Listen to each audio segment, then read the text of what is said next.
सादर नमस्कार, सादर जय जिनेंद्र। क्षमा ब्रेकिंग जैन न्यूज प्रतिदिन प्रातः, दोपहर एवं रात्रि में देश भर से संपूर्ण जैन समाज से संबंधित सही और सकारात्मक समाचारों के लिए देखना और सुनना न भूलें। साथ में आपसे विनम्र निवेदन है कि यदि आपने इस चैनल को सब्सक्राइब नहीं किया है तो कृपया अवश्य कीजिए और शेयर और लाइक करके धर्म प्रभावना में सहयोगी एवं सहभागी बनिए।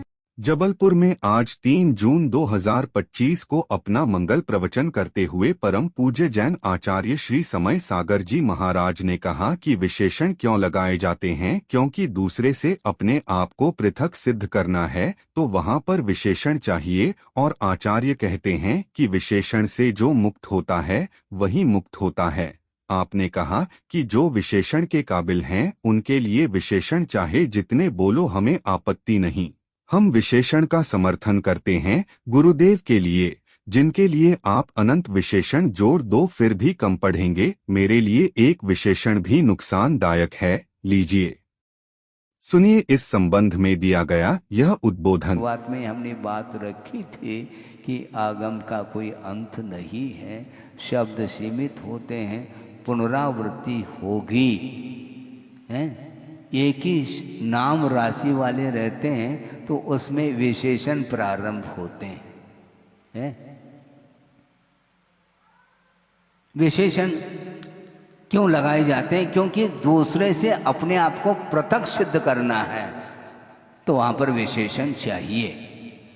और आचार्य कहते हैं कि विशेषण से जो मुक्त होता है वही मुक्त होता है, क्योंकि महासत्ता की ओर दृष्टि जिसकी जाती है वह विशेषण से ऊपर उठना चाहता है। विशेषण की कोई आवश्यकता नहीं मुझे है? मनुष्य हैं, सब मनुष्य हैं। अब भेद कर लिया, ये महिला वर्ग है, पुरुष वर्ग है, विशेषण जुड़ने लगा। और मनुष्य आयु का उदय, मनुष्य बुद्धि का उदय सबको प्राप्त है। इसमें सामान्य बोध हो रहा है और जो विभाजन है वह विशेषण के साथ चलता है। अब मनुष्य में भी यह पुरुष वर्ग है, उसमें भी वीआईपी अलग है, ये रईस है और ये गरीब है। ये गरीब और अमीर इसका विभाजन जो हुआ है वह वित्त को लेकर के हुआ है। अनेक प्रकार विशेषण अनेक अनेक मिलते रहते हैं। ये विद्वान है, इसका अर्थ दूसरा विद्वान नहीं है, तो उसके पास ज्ञान नहीं है क्या है? ज्ञान का अभाव है क्या? नहीं, ज्ञान का अभाव तो नहीं है, अनुपात से ज्ञान कम है इसलिए उसको अज्ञानी कहा जा रहा है। अल्प ज्ञान है, किंतु ज्ञान का अभाव थोड़ी हो सकता है। और जो अपने आप को ज्ञानी मान रहा है उसके पास भी पूर्ण ज्ञान नहीं है, अधूरा ही ज्ञान है उसका भी, किंतु तुलनात्मक दृष्टि से मेरे पास ज़्यादा ज्ञान है, इसके पास कम है। मैं अरबपति हूँ, ये करोड़पति है। मतलब करोड़पति के कारण अरबपति को सुख मिल रहा है। और अरबपति भी दुखी हो सकता है क्या महाराज? हाँ हो सकता है, करोड़पति की अपेक्षा दुखी होगा। तुलना करते चले, उसका कोई अंत नहीं है। इसलिए बाहरी पदार्थों को लेकर के हम विचार करते हैं तो कभी भी हमें सुख और शांति मिल नहीं सकती। इसलिए जो तत्व ज्ञानी होता है वह कभी भी बाहरी पदार्थों की अभिलाषा वह नहीं रख सकता, उसकी इच्छा स्वप्न में भी नहीं होगी, बल्कि देने के उपरांत भी मुझे नहीं चाहिए ऐसा वह कहता है। वह विशेषण से प्रभावित नहीं होता, ये ध्यान रखो, क्योंकि उसके अंदर रत्नत्रय है। रत्नत्रय से बढ़कर के और कौन सा विशेषण जोड़ना अच्छा हुआ मुझे बताओ है? जो विशेषण के काबिल हैं उनके लिए विशेषण चाहे जितने जोड़ो आप, हमें कोई आपत्ति नहीं, समर्थन करते हैं। गुरुदेव के लिए आप अनंत विशेषण जोड़ दो फिर भी कम पड़ेंगे, लेकिन ये ध्यान रखो मेरे लिए एक विशेषण भी मेरे लिए नुकसानदायक है। हाँ, आचार्य ने कहा ये इस ओर नहीं जाना है, हाँ उस ओर नहीं जाना। आपने पढ़ा है तत्वासुद्ध? तत्वासुद्ध में प्रथम अध्याय में स्पष्ट कर दिया है, रत्नत्रय मोक्ष का मार्ग है, रिद्धि मोक्ष का मार्ग नहीं। रत्नत्रय का वह परिणाम है। निर्दोष रत्नत्रय का पालन करने से रिद्धि आदि उत्पन्न होते हैं, उसके कोई आवश्यकता मोक्ष मार्ग में नहीं।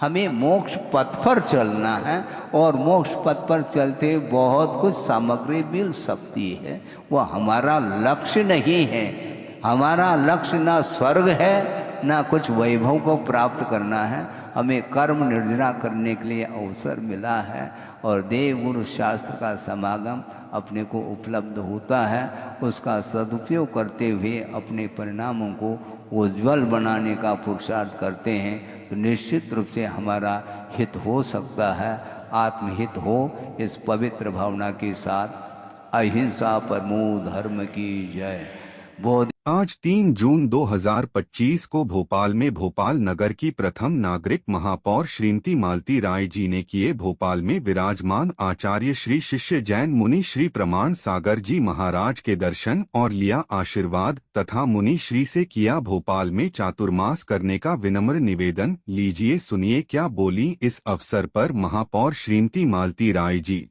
भोपाल नगर की प्रथम नागरिक महापौर श्रीमती मालती जी राय हमारे बीच उपस्थित हैं।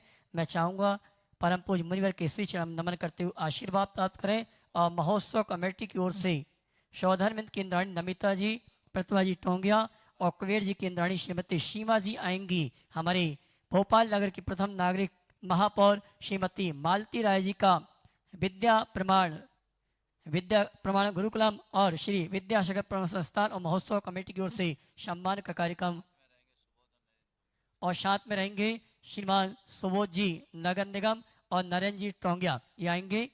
हमारे सम्माननीय प्रथम नागरिक भोपाल नगर की महापौर श्रीमती मालती राय जी का सम्मान का कार्यक्रम चल रहा है और तालियां आपकी बहुत कम बज रही हैं, तालियां बजाएं। और आइए जन्म कल्याण के पावन अवसर पर भोपाल नगर की प्रथम नागरिक महापौर श्रीमती मालती राय जी अपना वक्तव्य देंगी। मैं सम्मान सहित आमंत्रित करूंगा श्रीमती मालती जाय महापौर भोपाल।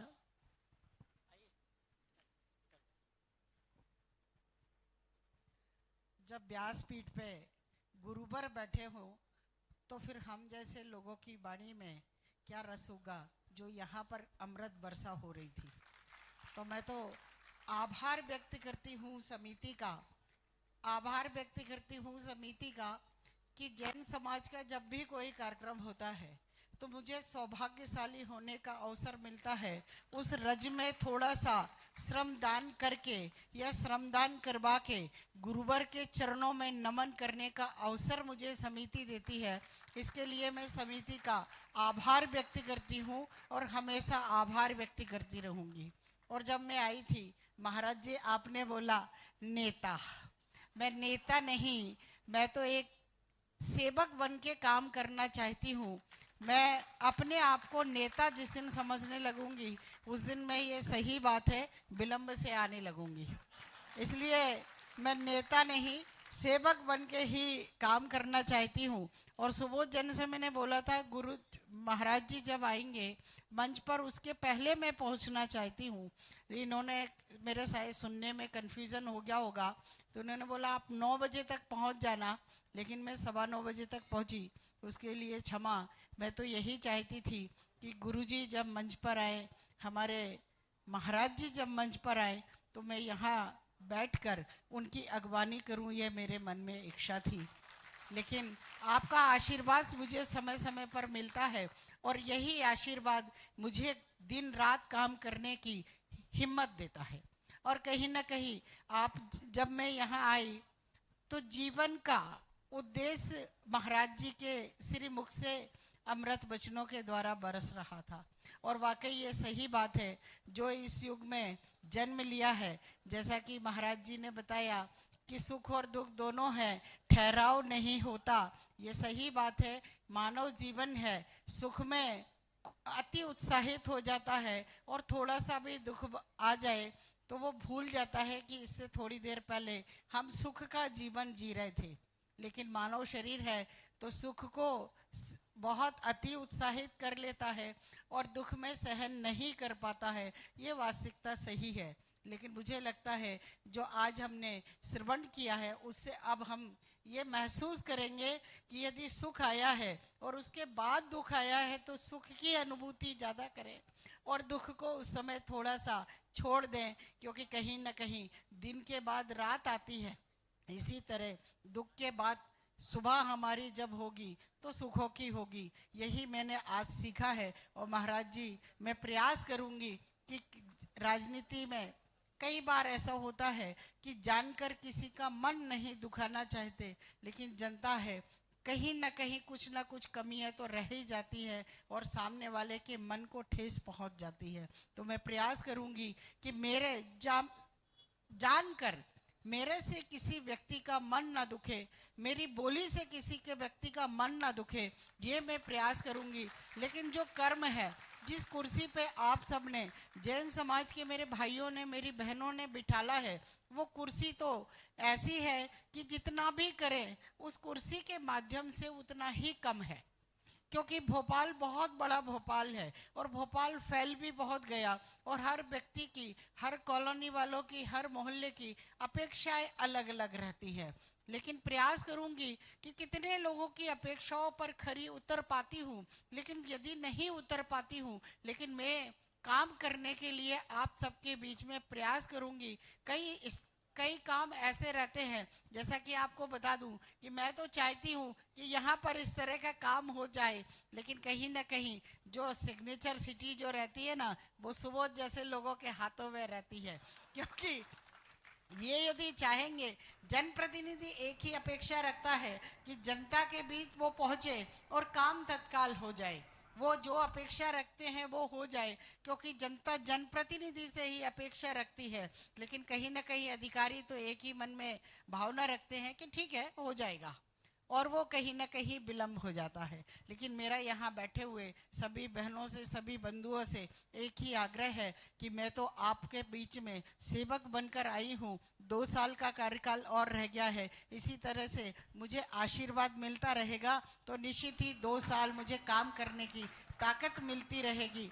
और मैं प्रयास करूँगी कि केवल जैन समाज ही नहीं, केवल गुरुजी जैन समाज के ही नहीं, पूरे भोपाल में जो आपके श्री मुख से अमृत वर्षा होती है और वायुमंडल के द्वारा, अभी तो देखा कि इंद्र देवता ने भी आशीर्वाद दिया यहाँ पर जैन समाज के लिए, तो कहीं न कहीं वायुमंडल के द्वारा पूरे भोपाल में इसका वातावरण जो जाता है और पूरे भोपाल में एक नई ताकत, लोगों में नई ऊर्जा और सनातन की ओर मुड़ने का व्यक्तियों को अवसर मिलता है। ऐसे ही अमृत वर्षा हमारे गुरुजियों के श्री मुख से होती रहेगी। तो जैन समाज को तो धन्यवाद करूंगी ही, लेकिन पूरे भोपाल को जो लाभ आप दे रहे हैं, आपके सहयोग से मिल रहा है, उसके लिए भी समाज को धन्यवाद। और गुरुवर से जो मैंने पहले भी कहा था कि चतुर्मास, आपने बात ही कही है, यदि चतुर्मास भोपाल में होगा तो इससे ज़्यादा सौभाग्यशाली मैं अपने आप को समझूंगी कि आपने चतुर्मास भोपाल में व्यतीत किया। हम सबको आपने 4 महीने तक सेवा करने का अवसर दिया। इससे बड़ा सौभाग्य मेरे लिए कुछ नहीं हो सकता। बाकी तो सब आपकी सेवा करते ही हैं, लेकिन मैं अपने आप को सौभाग्यशाली समझूंगी कि 4 महीने तक, क्योंकि मैं भी एक मन में मेरे लालच है, आपको बता दूं, क्योंकि जब आप 4 महीने तक भोपाल में चतुर्मास बिताएंगे तो पूरे भोपाल में आपके चरण जहाँ जहाँ पड़ेंगे वहाँ की रज तो बदलेगी ही, वहाँ के लोगों की मनोदशा बदलेगी। इतना मुझे विश्वास है कि आपके चतुर्मास में जहाँ जिस मंदिर में भी आप जाएंगे उस क्षेत्र की पूरी तरह से वातावरण बदल जाएगा। यही मेरे मन में लालच है। और मैं तो एक ही आशीर्वाद चाहती हूँ कि आप मुझे इतना आशीर्वाद जरूर दीजिए कि राजनीति की राहें रपटीली हैं, उन रपटीली राहों में कहीं मेरा पैर ना फिसले, इसी तरह से भक्ति भाव में मैं लगी रहूं, इतना आशीर्वाद आपसे चाहती हूं। और आप समिति का पुनः धन्यवाद करती हूं कि आपने मुझे आशीर्वाद लेने का अवसर दिया। इसके लिए मैं समिति का हृदय से धन्यवाद करती हूं। अभी आप लोग महापौर जी का जो उद्गार सुन रहे थे, ऐसा नहीं लग रहा था ये कोई महापौर बोल रही है। ऐसा लग रहा था कि आपके बीच बैठी कोई श्राविका बोल रही है। और मैं तो हमेशा इनको इसी रूप में देखता हूँ। मैं इनको नेता मानता भी नहीं, मैं इनको एक श्रद्धालु और सेवक के रूप में ही देखता हूँ। मैंने तो विनोद में ऐसी बात की थी, इनने अभी जो बातें कही, मैं भगवान से यही प्रार्थना करता हूँ कि ये सब इनके जीवन में घटित हो और ये 2 साल का कार्यकाल न देखें। भगवान से ऐसी प्रार्थना करो कि ऐसे लोगों का कार्यकाल लंबा बना रहे और समाज की सेवा करते रहे, यही आशीर्वाद। और यही चल Kshama breaking Jain news YouTube channel पर विज्ञापन देकर धर्म प्रभावना में बने सहभागी। विज्ञापन देने हेतु संपर्क कीजिए मोबाइल नंबर 9026900740 एवं समाचार एवं वीडियो भेजने हेतु WhatsApp number 9335236222। Kshama breaking Jain news YouTube channel देखने के लिए आपको बहुत बहुत धन्यवाद। सादर प्रणाम, सादर जय जिनेंद्र।